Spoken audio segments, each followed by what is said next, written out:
चलिए, तो इसका हम लोग सर्किट एनालिसिस करते हैं, मैथमेटिकल एनालिसिस या सर्किट एनालिसिस आप बोले, कैसे करेंगे। थोड़ा सा कंसेप्ट इसमें हम लोग को रखना है। कंसेप्ट ये रखना है कि हम इस सर्किट में इनपुट सेक्शन है, उस इनपुट सेक्शन को इस सर्किट से अलग कर लेते हैं। तो ये जो इनपुट सेक्शन आप देख रहे हैं, इस इनपुट सेक्शन को हम अलग कर लेते हैं और अलग करके इसको रीड्रॉ कर लेते हैं। तो देखो, अगर इनपुट सेक्शन को तुम अलग करोगे और रीड्रॉ करोगे तो कैसे, मैंने बताया कि इनपुट सेक्शन में एक रजिस्टर लगा है और यहाँ पे ट्रांजिस्टर के बेस के तरफ और एक रजिस्टर यहाँ पे लगा है। ठीक है, इसके साथ साथ यहाँ पे ट्रांजिस्टर है लगा हुआ, ये ट्रांजिस्टर है और यहाँ पे इमीटर रजिस्टर लगा हुआ है और ये ग्राउंडेड है हमारा। Here R2, here R1। अब यहाँ पर ध्यान से आप देखिए, इंपॉर्टेंट बात क्या है यहाँ पे कि VCC से जो करंट चला है I1 और ये यहाँ I2 पहुंचा है, बेस का करंट बहुत जीरो होता है, मतलब बहुत ही कम होता है। यहाँ पे जो बेस करंट होता है IB, ये बहुत ही लेस होता है, तो हम इसको नेग्लेक्टेड मान सकते हैं। इसका मतलब जो करंट ऊपर से चला होगा वही करंट नीचे पहुंचा होगा। इसका मतलब है हम यहाँ पर I1 बराबर I2 कर सकते हैं, यहाँ कंडीशन अप्लाई कर सकते हैं कि I1 बराबर क्या हो जाएगा, I2 हो जाएगा। क्योंकि जो करंट ऊपर से आया, इधर बहुत कम करंट गया, जीरो करंट गया, तो जीरो करंट गया तो I1 सारा का सारा कहां चला गया, नीचे चला गया। तो ये कंडीशन हम अप्लाई कर सकते हैं। चलिए, तो पहले तो हम सर्किट ड्रॉ कर लेते हैं, उसके बाद ये सब बातों को हम लोग यहाँ पे लिखेंगे। यहाँ पे हमने दे दिया प्लस VCC और इसका माइनस VCC कहीं होगा ऊपर में, और वो किससे कनेक्टेड होगा, ग्राउंड से कनेक्टेड होगा। किससे कनेक्टेड होगा, ग्राउंड से। ठीक है, यहाँ माइनस होगा। इसको हम इस पूरे सेक्शन को अलग कर सकते हैं। हम इसको चलो यहां से टोटली अलग कर लिए, यहां से हमने इसको कट कर दिया, ये अलग कर दिया इसको। ठीक है, इसमें करंट फ्लो हो रहा है कितना, तो I1, और इसमें करंट फ्लो हो रहा है I2, जिसको मैंने बराबर मान लिया, तो यहां भी I1 में पुट कर सकता हूं। दोनों बराबर है, I1 बराबर I2, so we can take I1 I1 और I2 I2 भी ले सकते हैं। अब इस सर्किट को रीड्रॉ करेंगे तो इसका इक्विवेलेंट हम लोग ऐसा ड्रॉ कर सकते हैं, it will be like this. अब देखो, ये आपका ऐसा सर्किट बन जाएगा। यहां पे एक वोल्टेज सोर्स, यहां पे और यहां पे ये ऐसा, ये टर्मिनल, यहां R1, यहां R2, यहां VCC कॉमन ग्राउंड, और यहां का जो वोल्टेज ड्रॉप होगा वो होगा हमारा V2। ऐसा सर्किट हमारा बनेगा। We have this circuit. अगर हम इनपुट सेक्शन को यहां से कट करके अलग बनाए तो कुछ ऐसा सर्किट बनेगा। ये दोनों ग्राउंड को, यहां पर भी ग्राउंड था, है ना, R2 के नीचे ग्राउंड था, उस ग्राउंड को मैंने कॉमन कर दिया है।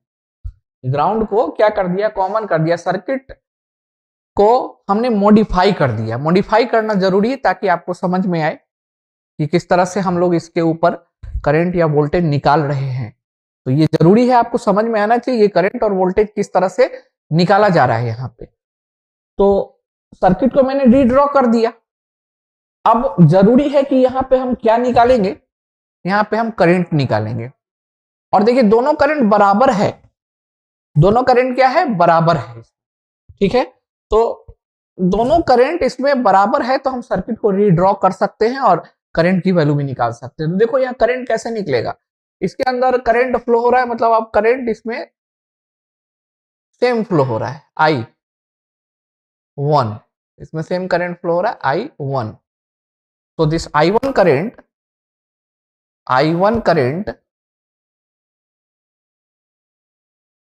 that is equal to I2 as base current approximately equal to 0, base current approximately equal to 0, तो I1 बराबर I2 हमने लिख दिया है। तो I1 करंट का जो वैल्यू होगा, इसमें I1 करंट का वैल्यू कितना होगा बोलो, बता सकते हो? VCC voltage divided by resistance, और चूंकि दोनों में सेम करंट फ्लो हो रहा है तो दोनों रेसिस्टेंस सीरीज में हो जाएगा। उधर आप देख रहे हो ओपन भी है, सीरीज में हो जाएगा, तो it will be nothing but equal to VCC by R1 plus R2, VCC by R1 plus R2, ठीक है। So what is the value of V1? V1 आप बताओ, sorry V2, not V1, it is what V2। V2 हमारा कितना हो जाएगा?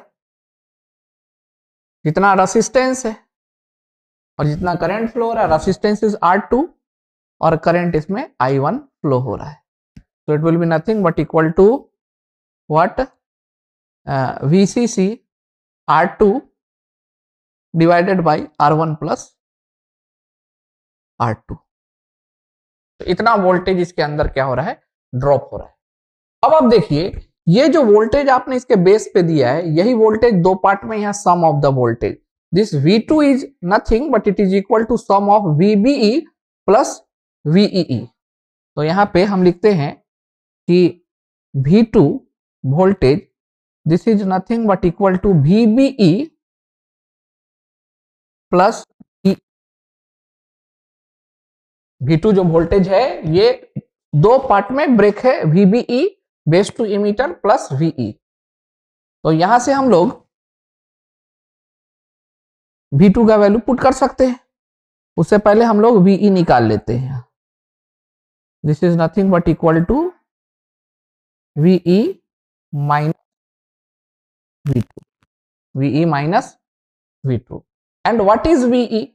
VE is nothing but it is voltage drop across RE, और voltage drop across RE is given by IE into RE। तो यहां से नेक्स्ट स्टेप यहां पे हम चलेंगे, तो it is nothing but IE RE equal to VBE minus V2, and from this you can say IE equal to VBE minus V2 divided by RE, ठीक है। एंड एज IC जो होता है ये अप्रोक्सीमेटली इक्वल किसके होता है? IE के, because emitter current is equal to sum of base current and collector, और बेस करंट हर केसेस में हम लोग नेग्लेक्ट करके चलेंगे, हर केसेस में नेग्लेक्ट होके चलेगा, क्योंकि बेस करंट कलेक्टर करंट के मुकाबले बहुत कम होता है। कलेक्टर करंट जो होता है उसका आप यूनिट देखेंगे मोस्ट ऑफ द केस तो वो मिली एम्पियर के केस में आपको दिखाई पड़ेगा, और जब आप बेस करंट का यूनिट देखेंगे वो माइक्रो एम्पियर 10 की पावर -6। तो as compare to milliampere जो 10 की पावर -3 है, 10 की पावर -6 ज्यादा हुआ, हम उसको नेग्लेक्ट कर सकते हैं। तो most of the case in case of transistor we are neglecting the base current. Something accuracy पे तो इफेक्ट पड़ेगा, लेकिन जब हम कोई एनालिसिस करते हैं तो कुछ चीजों को नेग्लेक्ट करना पड़ता है, though it provide some difference and the result accuracy में थोड़ा सा अंतर होता है, लेकिन हम उस अंतर को अगर नेग्लेक्ट कर दे तो आफ्टर ऑल हमारे लिए एनालिसिस क्या होता है? सिंपल हो जाता है। तो हर केसेस में हम कलेक्टर करंट को किसके बराबर कर रहे हैं? तो इमीटर करंट के बराबर कर रहे हैं। चलिए, तो अब हम ऊपर वाला मिटाते हैं या इधर वाला मिटा देते हैं, क्योंकि ऑलरेडी मैंने आपको टाइम दिया था लिखने के लिए, तो आप लोगों ने लिख लिया होगा इसको, ठीक है। इसको हम मिटाते हैं यहाँ से, ठीक है। जो लोग नहीं लिखे हैं वो लोग लिख सकते हैं, इसको यहाँ से लिख सकते हैं, इसको हम मिटा देते हैं। चलिए, तो ये हमारा यहाँ से हट गया। तो यहां से हम ये कह सकते हैं कि collector current is approximately equal to emitter current, चूंकि मैंने बेस करंट को क्या मान लिया? 0 मान लिया, क्योंकि बहुत कम फ्लो होता है। तो this collector current IC this is equal to IE, और IE का वैल्यू आपको पता चल गया, VBE minus V2 divided by RE. Now you can put the value of V2. V2 का वैल्यू हम लोग यहाँ पुट कर सकते हैं. So it is what VBE minus V2. V2 कितना है? V2 is VCC R2 R1 plus R2. VCC R2 divided by R1 plus R2. ये हो गया. और पूरे का डिवीजन होगा किसके साथ? इमीटर रेसिस्टेंस के साथ, RE के साथ. तो ये हमारा क्या हो गया? कलेक्टर करंट हो गया. This is also called zero signal current. This is also called zero signal current. अब आप कहेंगे सर कि ये जीरो सिग्नल करंट में क्या आप इसमें आप क्या बताना चाह रहे हैं कि ये ज्यादा स्टेबिलिटी प्रोवाइड करा रहा है? आप देखो, जितने भी इससे पहले हमने जीरो सिग्नल कलेक्टर करंट निकाला सब में बीटा आ रहा था, और बीटा कहीं ना कहीं स्टेबिलिटी को इफेक्ट करता है. करंट गेन स्टेबिलिटी को इफेक्ट करता है. क्योंकि आपके सिलेबस में बहुत ज्यादा इसमें डिटेल में नहीं दिया हुआ है, इसलिए हम नहीं जा रहे हैं वहां पे. स्टेबिलिटी फैक्टर हम लोग निकालते हैं, और stability factor will depend upon the value of what? Beta. Beta के वैल्यू पर स्टेबिलिटी फैक्टर डिपेंड होता है. इसका मतलब है कि बीटा जो होगा वो स्टेबिलिटी को इफेक्ट करेगा, स्टेबिलिटी ऑफ ट्रांजिस्टर को इफेक्ट करेगा, ट्रांजिस्टर को इफेक्ट करेगा, उसके स्टेबिलिटी को इफेक्ट करेगा. इसमें एक कंडीशन होता है जिसको हम लोग थर्मल रनअवे बोलते हैं, उसमें कहीं ना कहीं बीटा का भी होता है. तो कहने का ये मतलब है कि हम बहुत ज्यादा इसके डिटेल में नहीं जाएंगे, हम तो यही कहेंगे कि बीटा जो है वो कहीं ना कहीं स्टेबिलिटी फैक्टर को इफेक्ट करता है. और आप इससे पहले जितने भी बायसिंग टेक्निक देखे हैं, बायसिंग टेक्निक देखे हैं, उस बायसिंग टेक्निक में zero current, zero signal current और जीरो सिग्नल कलेक्टर करंट में बीटा जरूर आया था. लेकिन इस बायसिंग टेक्निक में आप देख रहे हैं कि जीरो सिग्नल कलेक्टर करंट में कोई बीटा का टर्म नहीं आया है. There is no involvement of what? Beta. और अगर बीटा का इन्वॉल्वमेंट नहीं है तो we can say that the stability factor is what? Good. यहाँ पे स्टेबिलिटी क्या होगा? मैक्सिमम होगा, ज्यादा स्टेबलाइजेशन यहाँ पे होगा. ठीक है, तो आप यहाँ पर देख सकते हैं कि कलेक्टर करंट में बीटा का किसी प्रकार का कोई इन्वॉल्वमेंट नहीं है. There is no involvement of beta in the collector current. ठीक है, तो यू कैन से, हम लिख सकते हैं यहाँ पे, हम लिख सकते हैं यहाँ क्या लिख सकते हैं? हम ये लिख सकते हैं कि from the above expression, from the above expression, है ना. यहाँ पे चूंकि जगह नहीं है तो आप लोग इसको लिख ले, आपको लिख ले, हम डिक्टेट करा देते हैं. अदरवाइज आप लिख भी सकते हैं यहाँ पे कि एबव एक्सप्रेशन से हमको ये बात पता चल गया कि जो हमारा जीरो सिग्नल कलेक्टर करंट है वो बीटा के ऊपर डिपेंड नहीं कर रहा है. और अगर वो बीटा के ऊपर डिपेंड नहीं कर रहा है तो कहीं ना कहीं स्टेबिलिटी हमारा क्या होगा? इंप्रूव होगा. इसी बात को आपको लिखना है. एग्जाम में कैसे लिखेंगे? आपको एग्जाम में इस तरह से लिखना होगा कि from above expression it is clear that IC does not depend upon beta. IC does not depend upon beta. From above expression, it is clear that IC does not depend upon beta. ठीक है, VB is very small, that IC does not affect by VBE at all. Thus, IC in this circuit almost independent of the parameter. तो beta से भी independent होगा और VBE से भी independent होगा, और यही IC को इफेक्ट भी करता है.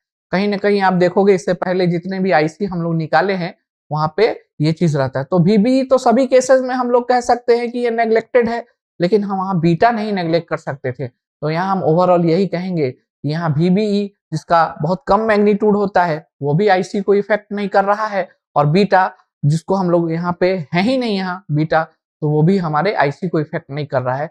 तो this type of biasing technique is what? Very very effective type of biasing technique. चलिए, ये बात आप लोग लिख सकते हैं.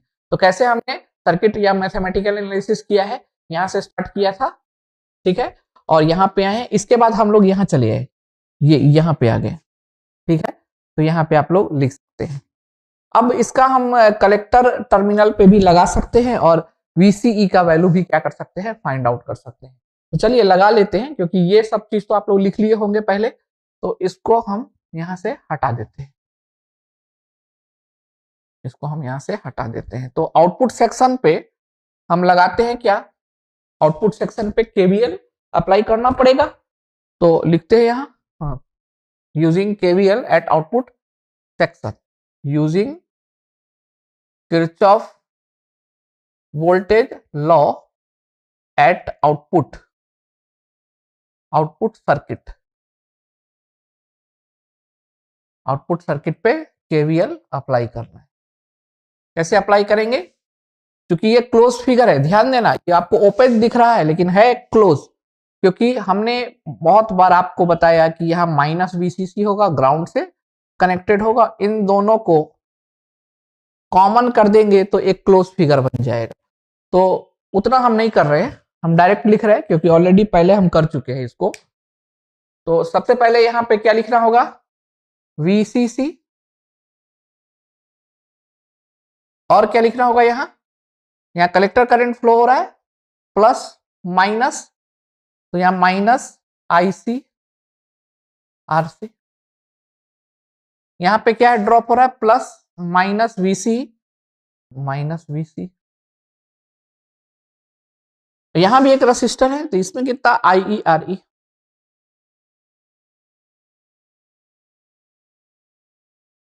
Equal to what, 0। इसके अलावा और तो कोई वोल्टेज ड्रॉप आउटपुट में नहीं दिख रहा है, ठीक है ना। तो यहां से हम निकाल सकते हैं VCE इक्वल टू क्या हो जाएगा, VCE equal to VCC minus ICRC minus IERE, और as IC approximately equal to IE, दोनों बराबर है,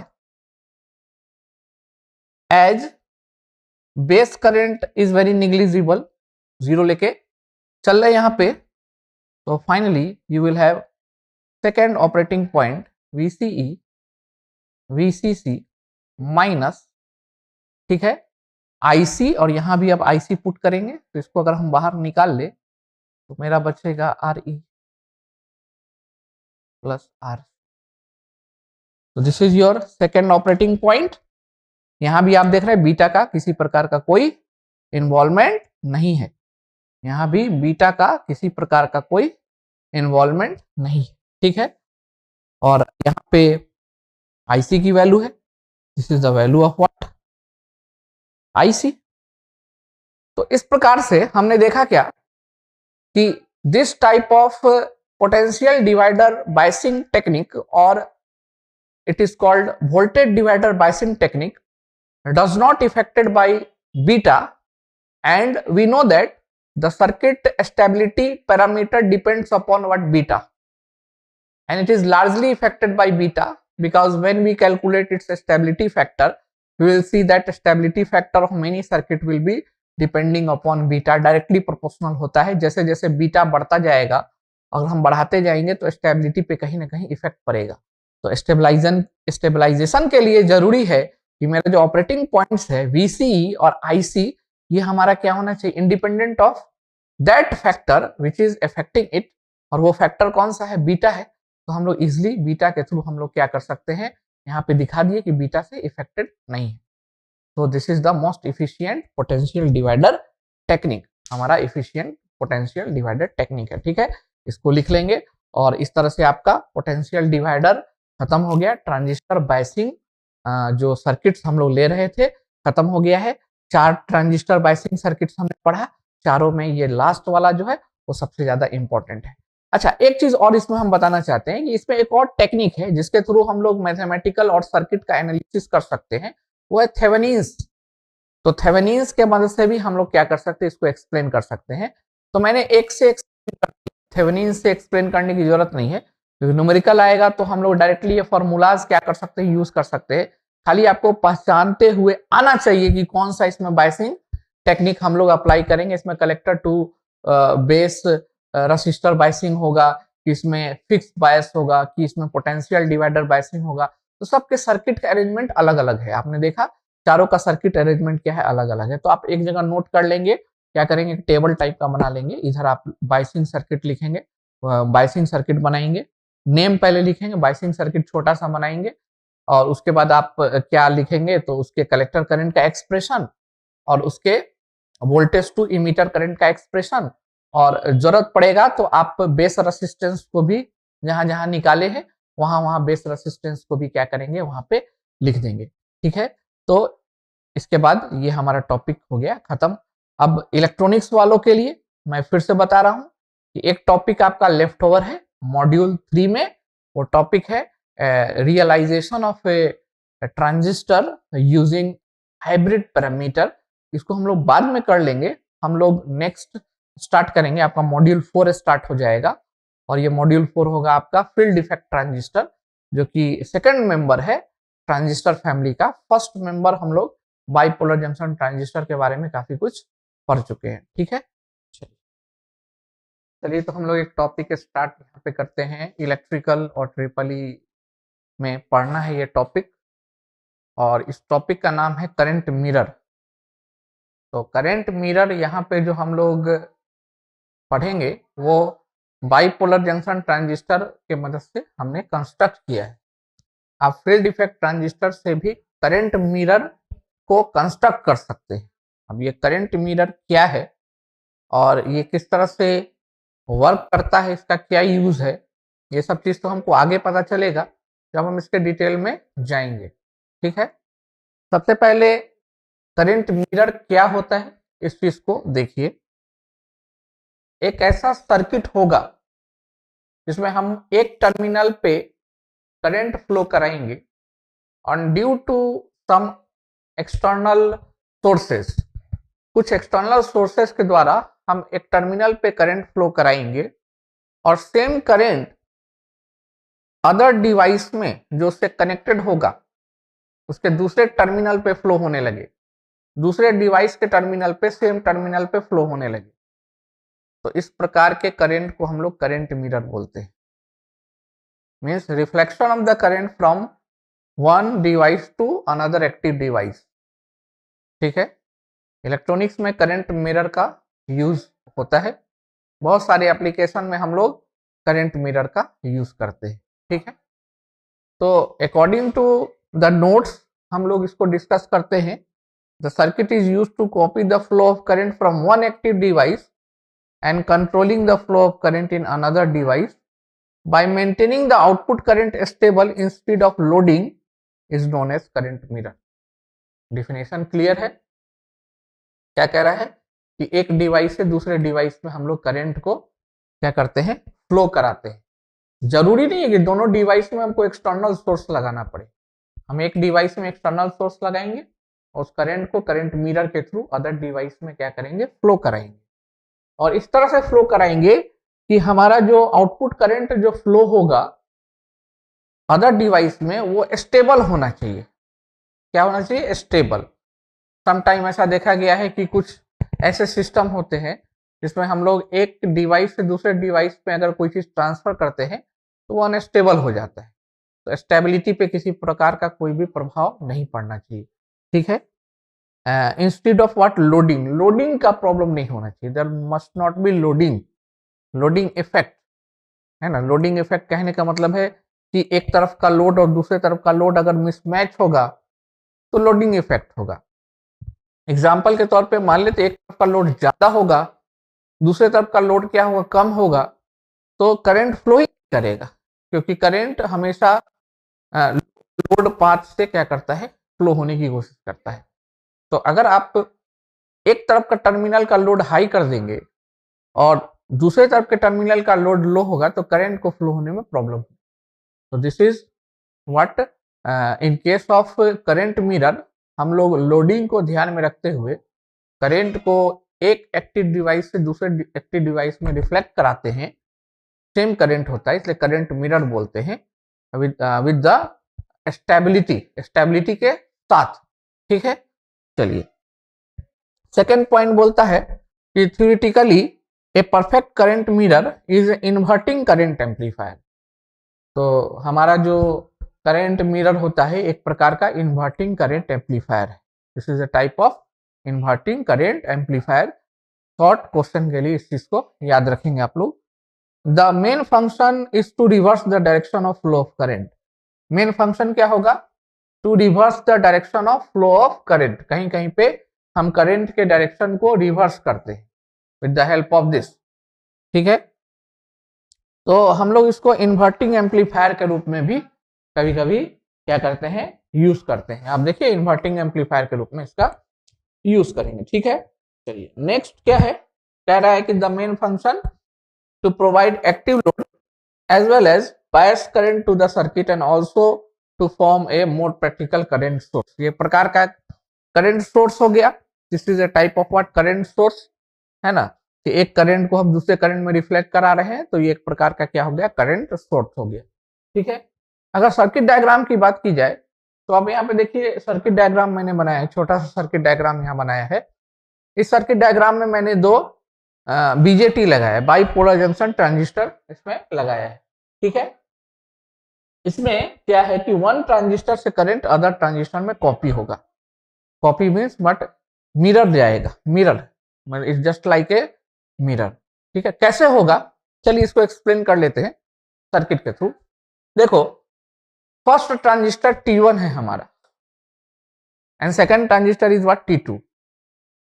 तो फर्स्ट ट्रांजिस्टर में हम किसी एक्सटर्नल सोर्स से करंट फ्लो करा रहे हैं। मान लो IC1 करंट फ्लो हो रहा है। आउटपुट करंट क्या होता है, IC1 IC। तो मान लेते हैं कि IC करंट फ्लो हो रहा है,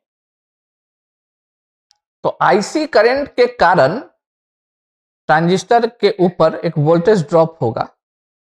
ठीक है ना, बेस करंट के कारण कलेक्टर करंट आएगा। ये करंट कहां से आया होगा, ये करंट एक्सटर्नल सोर्स के द्वारा आया होगा। तो इस करंट के कारण एक वोल्टेज का ड्रॉप होगा, और बोलता है कि यहां पे एक वोल्टेज का ड्रॉप होगा, उस वोल्टेज को VB1 बोलते हैं, VBE1। This will drop a voltage here and that voltage will be drop to the second transistor also, क्योंकि दोनों का बेस और इमीटर एक दूसरे से कनेक्टेड है। अब देखो कलेक्टर कनेक्टेड नहीं है, collector is not connected but base and emitter is connected. Base one transistor का दूसरे ट्रांजिस्टर से कनेक्टेड है, T1 का T2 से, और इमीटर टर्मिनल जो है उसको हमने क्या किया, कॉमन किया और ग्राउंड कर दिया है।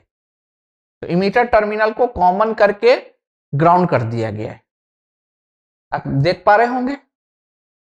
तो होगा क्या कि जब भी कोई हम इनपुट सप्लाई हम अगर ट्रांजिस्टर T1 को देंगे, उसके कारण से एक input current, input voltage drop होगा हमारा। तो इनपुट वोल्टेज VBE1 ड्रॉप होगा, और चूंकि बेस और इमीटर आपस में कनेक्टेड है दूसरे का, तो दूसरे ट्रांजिस्टर में भी same amount of what, voltage drop होगा। तो यहां भी क्या होगा, एक वोल्टेज ड्रॉप होगा।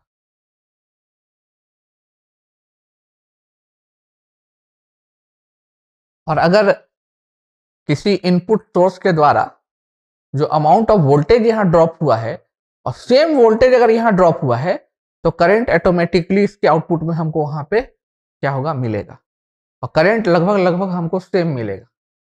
Practically it is not possible to have a same current there, but ideally we can assume that the same current will be at this terminal. So the second current which is flowing at the collector terminal, that is not due to the any supply, किसी supply के कारण नहीं मिल रहा है हमको, किसी supply के कारण नहीं मिल रहा है हमको, एक्सटर्नल सोर्स के कारण नहीं मिल रहा है। एक्सटर्नल सोर्स के कारण हमको केवल और केवल कौन सा करंट मिल रहा है, तो ये IC1 मिल रहा है हमको। ठीक है, तो ये IC2 ये मिरर करंट हो गया।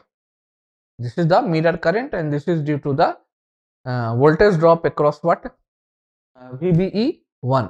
दोनों सेम होगा, अगर 2 और 1 कहेंगे दोनों बराबर होगा। तो this type of circuit is known as current mirror circuit. ये इस प्रकार के सर्किट को हम लोग करंट मिरर सर्किट बोलते हैं। इसका यूज मेनी टाइम्स हम लोग प्रैक्टिकली किसी इलेक्ट्रॉनिक सर्किट में उस जगह पे करते हैं जहां पे हमको करंट हमको इन्वर्टेड फॉर्म में अदर डायरेक्शन में चाहिए, और अगर हम चाहते हैं कि एक सिंगल सप्लाई के द्वारा हम एक टर्मिनल से दूसरे टर्मिनल तक करंट फ्लो कराएं, तो ये चीज हम यहाँ पे लगाते हैं, लेकिन एट अ टाइम ये उतना भी बहुत ज्यादा फ्रूटफुल नहीं हो पाता है, क्योंकि आप कितना भी कोशिश करेंगे इसमें लोडिंग इफेक्ट तो जरूर होगा, there will be some loading effect because there is many component connected. यहाँ पे तो हम सिंपल आपको स्ट्रक्चर बताए हैं, लेकिन इसके अंदर बहुत सारे कंपोनेंट भी क्या होंगे, होंगे लगे हुए, and due to that there is a problem of what, loading effect, और उस लोडिंग इफेक्ट प्रॉब्लम को कंसीडर करके चलना पड़ेगा हम लोग। ठीक है, तो ये हमारा क्या हो गया, करंट मिरर हो गया। इसके कुछ एप्लीकेशंस भी आप देख सकते हैं, many application it has many applications. ठीक है, चलिए तो इसको आप लोग लिख ले,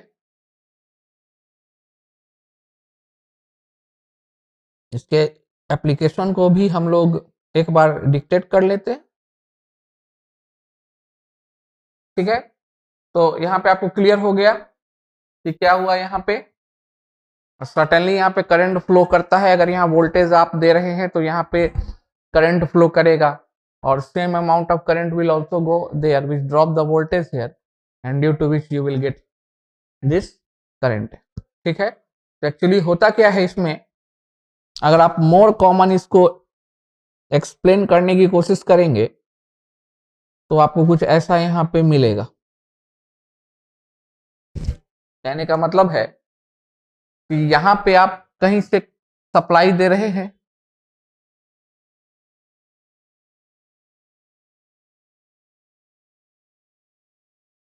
let us suppose you are giving some supply, input resistance, यहां से आपने सप्लाई करंट दिया, यहाँ करंट फ्लो होने लगा IC1। ठीक है, उसके कारण से आपको यहाँ पे बेस करंट मिलेगा, इधर के तरफ IB2 और इधर के तरफ IB1, and same amount of voltage will be dropped here. So due to this you will have this current IC2 current आपको यहाँ पे मिलेगा।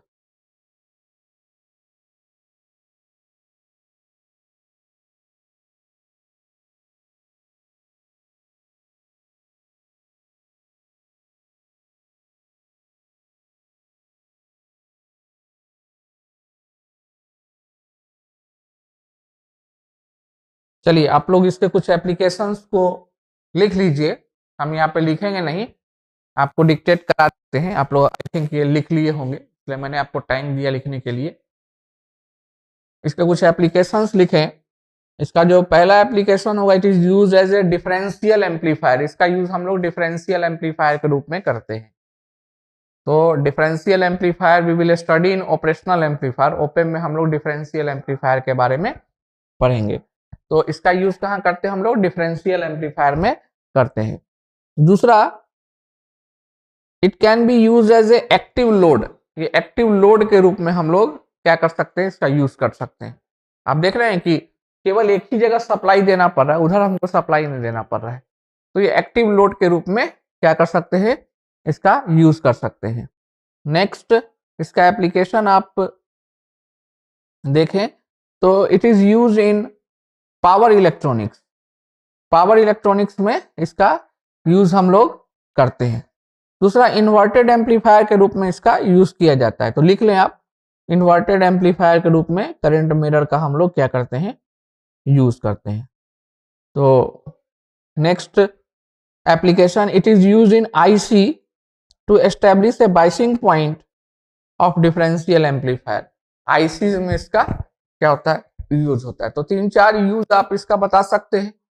ठीक है ना, हम लिखा नहीं रहे, यहाँ पे लिख नहीं रहे, आपको लिखवा दिए हैं, इस चीज को आप लोग मेंशन कर लेंगे लेक्चर देख करके। ठीक है, it is use as current source to charge the batteries. Current source के रूप में हम इसका यूज कर सकते हैं टू चार्ज द बैटरीज। ठीक है,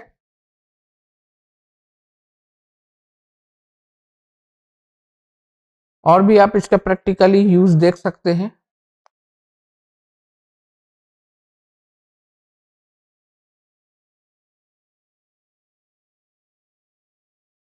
अब देखिए कि इंपॉर्टेंट फीचर है इसका,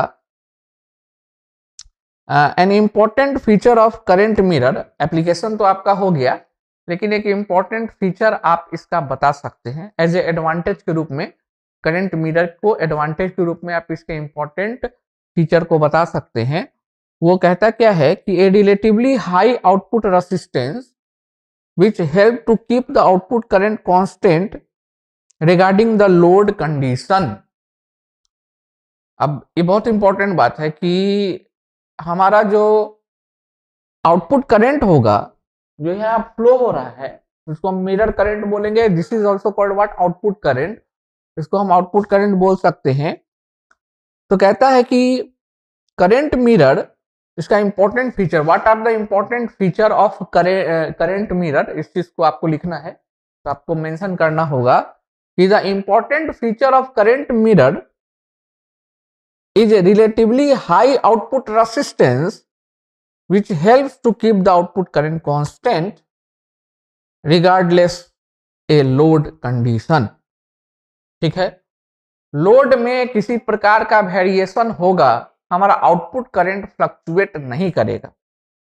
ये चीज आप लोग को ध्यान रखना है, इसका एक इंपॉर्टेंट फीचर है। एक इसका दूसरा भी फीचर है, कहता है कि current mirror is relatively low input resistance which helps to keep the input current constant regardless the drive condition। दोनों केस हो सकता है। इसके आउटपुट इंपीडेंस को आप हाई करेंगे तो आउटपुट करंट स्टेबलाइज होगा, इसके इनपुट रेसिस्टेंस को लो करेंगे तो इसका इनपुट करंट क्या हो जाएगा, हमारा स्टेबलाइज होगा।